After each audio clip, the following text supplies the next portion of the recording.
Pemirsa, bantuan pangan non-tunai atau BPNT di Kabupaten Pangkajene dan Kepulauan yang disalurkan pemerintah diduga terjadi indikasi penyimpangan markup. Ironisnya, bantuan yang disalurkan untuk meningkatkan ekonomi masyarakat ini namun diduga hanya memberi keuntungan bagi supplier atau penyedia bahan sembako.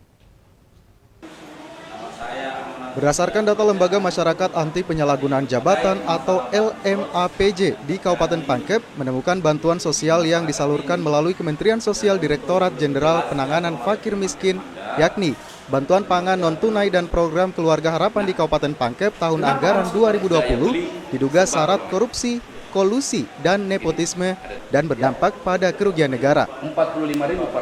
Ketua Lembaga Pena Hukum Aspirasi Masyarakat Firman Hermanda yang didampingi oleh Amran Supianto dari LMAPJ Pusat mengatakan penyaluran bahan pokok yang disalurkan oleh pihak penyalur tidak sesuai dengan dana bansos yang diterima oleh setiap keluarga penerima manfaat.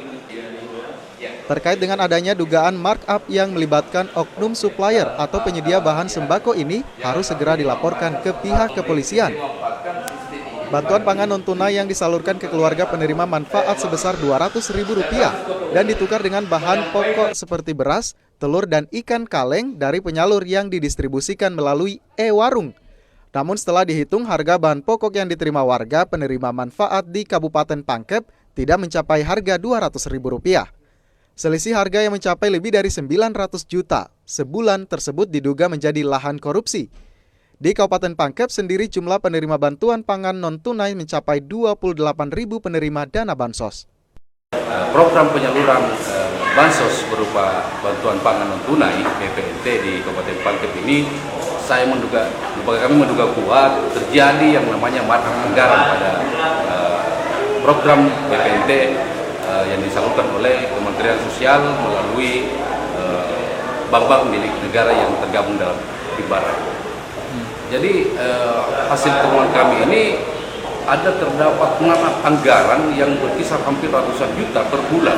Nah, ketika ini dikalkulasikan selama kurang lebih berjalannya program ini hampir miliar uang negara, terjadi kerugian negara di dalamnya. Ini yang mengambil keuntungan. Yang mengambil keuntungan saya kira di sini kami cukup menduga kuat bahwa sini ada oknum supplier yang melakukan markup anggaran. Saya sebagai pimpinan pusat tidak lain. Jadi semua perwakilan yang ada di wilayah masing-masing selatan khususnya di Kabupaten Pangkep, bila mana ditemukan suatu masalah atau perbuatan melawan hukum, tidak perlu ditolerir lagi atau tidak perlu dikoneksikan. Kalau sudah kelihatan bahwa nyata dan perbuatan hukum dilaporkan dan ditingkatkan suatu proses proses penindakan hukumnya di Polres di wilayah Polres Pangkep itu sendiri. Dari Makassar, tim liputan iNews melaporkan.